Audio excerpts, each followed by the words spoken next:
Right, let's kick things off with Final Fantasy XIV. The fan festival in Tokyo was happening over the weekend, and Square Enix revealed a brand new job coming to the expansion Dawntrail called the Pictomancer. The range class comes from a similar job in Final Fantasy VI Realm, which was able to illustrate enemy techniques. In Final Fantasy XIV edition, the job will possess much wider abilities, painting creatures, weapons, and even landscapes. The video teased shows the Pictomancer effortlessly casting paint abilities and more fantastical effects. The Pictomancer can even summon a Moogle. This job can help support the party with a buff, but it's not strictly a support class. In the main story of Final Fantasy XIV Dawntrail, the Pictomancer will be represented by the Lalafell Krill, who joins in duty support. However, there will be no required class for this job, beginning at level 80 in the major city of Gridania. Don't worry if you can't draw to save your life, it will require no artistic abilities to actually play. Other reveals include players will get to play as female Hrothgars. Previously they were only available as males due to female Hrothgars being a rarity, but that's all going to change in Dawntrail. Also unveiled was the new area for the expansion, which will take place in the location of Toril. Yoshida revealed even more locations including bright tribal settlements, exotic jungles, lush forests, and more barren-looking mining towns.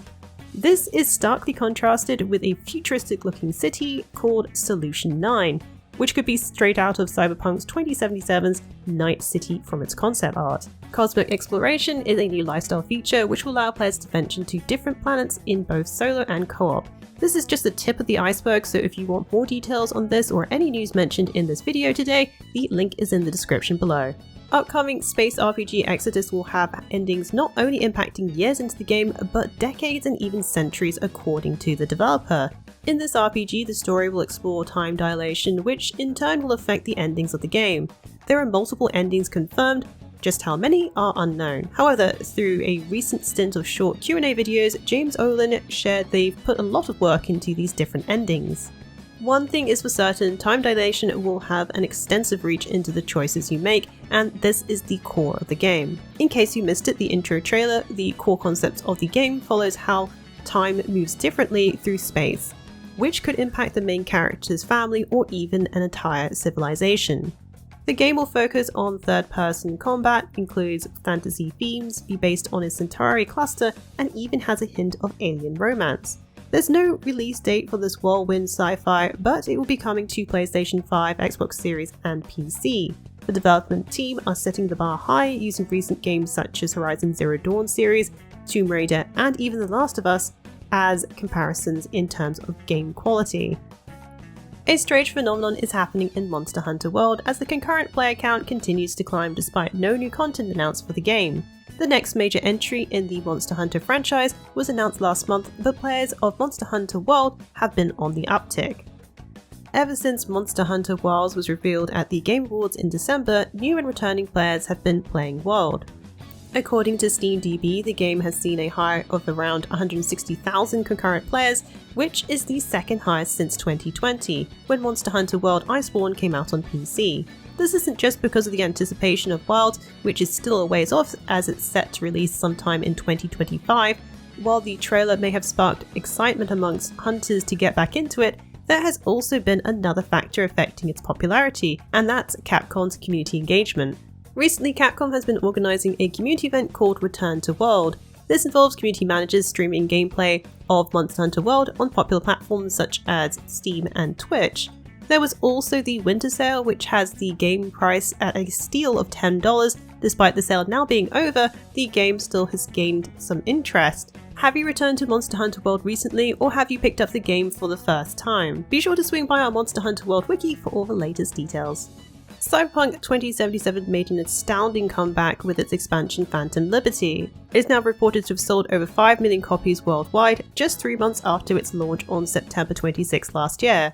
No exact time frame was given, but the tweet does state the figure is for copies sold in 2023, which would mean it only took a few short months to reach the new milestone. Phantom Liberty gained numerous nominations and awards during the award season, including our own for Best DLC. The studio's continued support of the title has won us over, and hopefully you too. If you haven't picked up the latest from the Witcher 3 developer, be sure to check out our Phantom Liberty review on our channel. Also released in December was the Major Patch 2.1. This added quite a haul of updates including the Metro system, hangouts and more. Planning on making a trip over to Dogtown? Check out our latest builds on our channel. The open world RPG Hogwarts Legacy has gained over 22 million copies sold according to Warner Bros. More Harry Potter games look to be on the way according to a recent interview with Variety. President of Warner Bros. David Haddad talked about the game's overall success. The game beat the usual suspects for top sellers last year, including major franchises such as Call of Duty and Grand Theft Auto.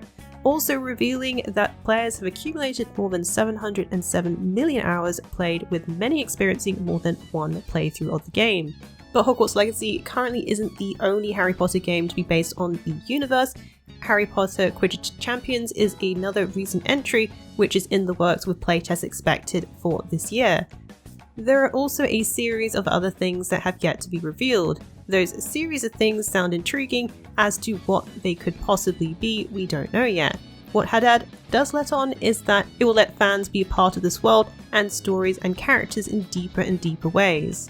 Outside of Quidditch Champions, it isn't clear what else will be released, but many have speculated there could be a DLC for Hogwarts Legacy or even a sequel to the well-selling game.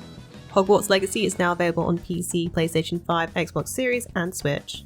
Announced for January 18th, the Xbox Developer Direct will be showing off some major games including Obsidian's RPG Avowed, news on The Elder Scrolls Online for 2024, Senua's Saga, Hellblade 2 and more. The showcase will take place on January 18th at 12 PM PT. On the list includes Machine Games' Indiana Jones, Obsidian's Pillars of the Eternity-based action RPG Avowed, Oxide Games' Ara History Untold, and the epic return of Senua's Saga Hellblade 2. Outlined in the Xbox post with confirmations, we wouldn't be seeing anything on Activision Blizzard as they will have their own news announcements later this year.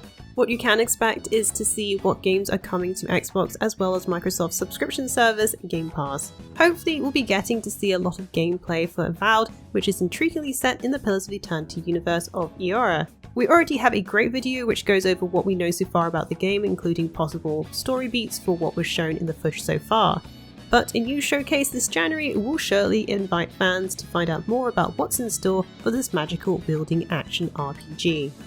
Upcoming JRPG Granblue Fantasy Relink has some major plans for post-launch content and has a demo out now for PlayStation 5 and PlayStation 4. A demo of Granblue Fantasy Relink is now available, with plans for additional content to be released later this year already announced. Included in the demo is a story mode which allows players to get a look at Relink's main story. After completing it, players will gain rewards that will appear in the full game. Players can also check out Quest mode, which allows players to try out 3 of Relink's quests either solo or in co-op. There's also a tutorial mode to get players up and running. Players should note that progress made in the demo will not carry over to the full game. During the presentation, Cygames also unveiled upcoming content for Relink in early March. Players can anticipate a multiplayer battle against a character named Lucilius. Judging by the tweet mentioned, Lucilius appears to be quite a formidable foe. Granblue Fantasy Relink is set to release early next month on February 1st and will be available on PC, PlayStation 5 and PlayStation 4 platforms. Heading to early access this January is the cute but crazy crafting open world survival game Palworld. The game will be launching in early access for platforms Xbox Series, Xbox One and PC via Steam, as well as the Microsoft Store on January 19th at 12 AM PT. It will also be heading to Game Pass. Palworld is anticipated to stay in early access for a minimum of 1 year, throughout which it will be enhanced and expanded through updates. The game's main features include monster catching, battling, exploration, building and crafting. The game will feature over 100 monsters and an expansive open world. The mashup of Pokemon monster collecting with its own unique bizarre twist of gun battles, the trailer shows a peek into the wild and wacky game full of cute and furry monsters and explosions. Palworld might seem similar in nature to your usual monster collector, however its mix of brutal combat with guns brings a much more sinister side to the normal collectathons you may be used to.